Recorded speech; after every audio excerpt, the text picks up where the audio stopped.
अस्सलाम वालेकुम। I hope आप सब खैरियत से होंगे। So this is my first full length video. So अगर कोई भी कमेंट हो वीडियो से लेके किसी चीज़ से लेके, so please do let me know in my comments. Thank you. So we are going to start a series जिसमें हम इन्वेस्टमेंट को 3 फेजेस में डिस्कस करेंगे कि हमें पैसे कहाँ लगाने चाहिए, द वेयर पार्ट, कैसे लगाने चाहिए, हाउ, एंड कब लगाने चाहिए। बिफोर स्टार्टिंग वीडियो मैं एक बात कहना चाहूँगा कि मैं कोई प्रोफेशनल इन्वेस्टमेंट या फाइनेंशियल एडवाइज़र नहीं हूँ। जो भी चीज़ होगी इस वीडियो में ये एक मार्केट ट्रेंड्स या फिर पास्ट एक्सपीरियंसेस से मैंने खुद सीखा हुआ है। तो वो चीज़ें मैं इस वीडियो में एज अ स्ट्रेटजी या एज अ प्लान के तौर पे बताऊँगा।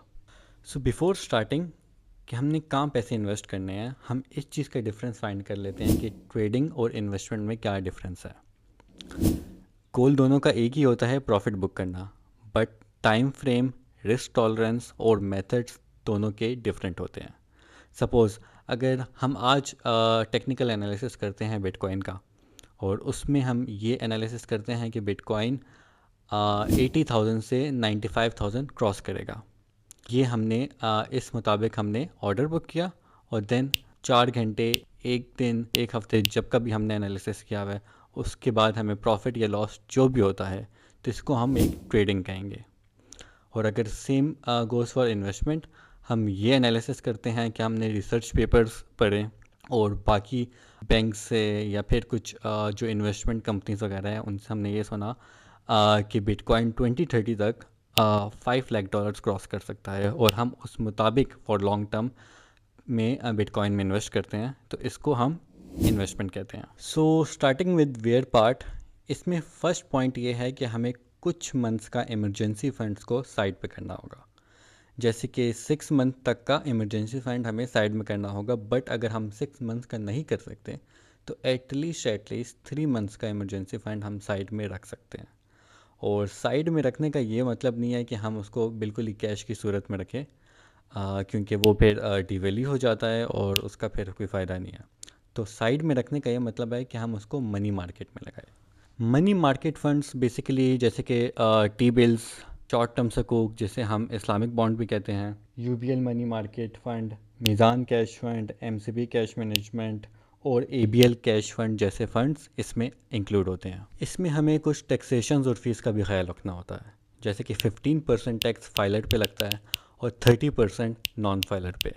और हो सकता है, पॉसिबिलिटी है कि आफ्टर दिस बजट जो कि अभी 2026 में आएगा, उसके बाद ये 30% tax maybe it goes to 35%, और इसमें 2.5% आपकी ज़कात फ़ी डिडक्ट होती है और 1 up to 1% management fee deduct होती है।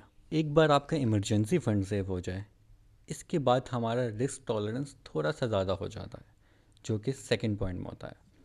सो इस पार्ट में हम अपनी इन्वेस्टमेंट को डाइवर्सिफाई कर देते हैं, और डाइवर्सिफिकेशन हमेशा हमारी रिस्पॉन्सिबिलिटीज़, हमारी सिचुएशन, हमारी इनकम, एक्सपेंस और मार्केट ट्रेंड्स पे भी डिपेंड करता है। So after saving emergency fund हमारा रिस्क टॉलरेंस थोड़ा सा ज़्यादा हो जाता है। तो आई वुड प्रेफर कि अगर हम गोल्ड और सिल्वर की तरफ जाए तो it would be much better. अगर आप सिर्फ गोल्ड का चार्ट देखें तो हिस्टोरिकली वो जितना भी फॉर शॉर्ट टाइम नीचे आ जाए, वो हमेशा it goes up every time. तो अगर हम गोल्ड नहीं ले सकते क्योंकि सैलरी क्लास के लिए गोल्ड लेना it's like it's of all it's too expensive, और अगर हम उसको पीसेस में नहीं लेना चाहते क्योंकि अगर हम ये समझते हैं कि उसकी रीसेलिंग में इशू होगा, या फिर हम उसको 1 ग्राम का कॉइन या बिस्किट जो भी होता है, अगर हम वो भी नहीं लेते तो हम सिल्वर की तरफ जा सकते हैं। सिल्वर स्टिल इतना हाई नहीं है, पोटेंशियल बहुत है अगर आप उसके एप्लीकेशंस देखें कि कहाँ कहाँ यूज़ होता है सिल्वर। जैसे कि रिन्यूएबल एनर्जी की तरफ दुनिया जा रही है, सोलर वगैरह सब यूज़ करते हैं, तो उसमें भी सिल्वर यूज़ होता है। एआई डाटा सर्वर्स वगैरह, हम इसकी बात करें तो एआई में डाटा सर्वर्स वगैरह जितने भी होते हैं उसमें सिल्वर यूज़ होता है। थर्ड, अगर हम मोबाइल फ़ोन, लैपटॉप, एक्सेसरीज़ की बात करें तो हर चीज़ में सिल्वर का ही यूज़ है।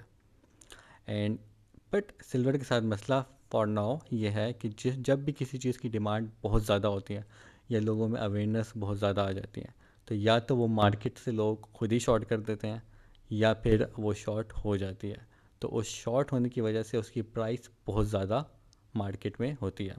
अब सपोज़ सिल्वर जब अपने थोड़ा सा हाई में गया था फ्यू मंथ्स पहले, तो मार्केट में वो 12,000 टू 13,000 के अराउंड पीक पे गया था, एंड वो पर तोला, एंड वो बाज़ार में 18 to 19,000 का पर तोला मिल रहा था। And same goes for today situation कि अगर वो आज सपोज़ 8,100 पर तोला है, तो वो मार्केट में आपको या बाज़ार में आपको मे बी 110 के अराउंड ही मिलेगा। 10 to 11,000 के अराउंड पर तोला मिलेगा, 1 to 110, 10 तोले की मैं बात कर रहा हूँ। तो सिल्वर में बेसिकली क्वालिटीज़ वगैरह आती है, जिसमें PSL, ARY, BMW, ये सारी चीज़ें होती हैं। आप सिल्वर को भी पीसेस में ले सकते हो, उसको हम पाकिस्तानी बोटा कहते हैं।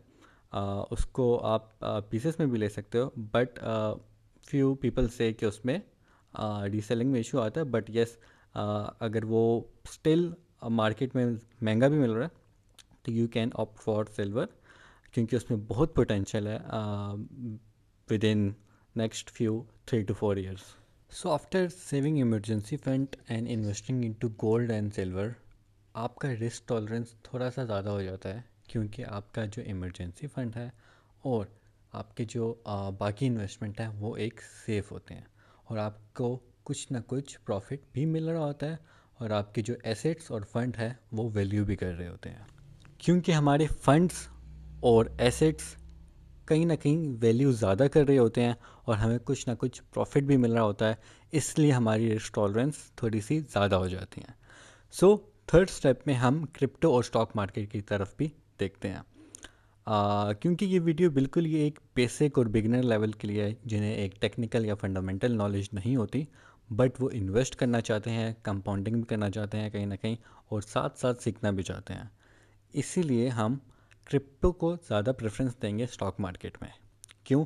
क्योंकि स्टॉक मार्केट में कुछ लिमिटेशन ज़्यादा होती हैं, कुछ फाइलर्स की, कुछ टैक्सेशंस की, कुछ अकाउंट ओपनिंग के इश्यूज़ वगैरह होते हैं, कुछ पैसे डालने के इश्यूज़ ज़्यादा होते हैं, कुछ ये इश्यूज़ होते हैं कि मार्केट टाइमिंग के लिहाज से हमें ट्रेड वगैरह करनी होती है।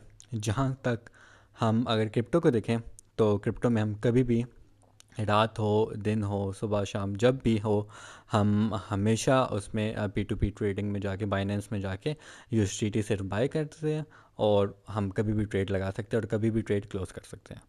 तो जो लिमिटेशंस और जो वो आसानियाँ हैं वो क्रिप्टो में ज़्यादा है as compare to stock market. हाँ, अगर हमारे पास टेक्निकल नॉलेज इतनी ज़्यादा स्टॉक मार्केट की नहीं है और ना ही क्रिप्टो की है, तो हम यहाँ पे एक कंपाउंडिंग का फार्मूला यूज़ कर सकते हैं।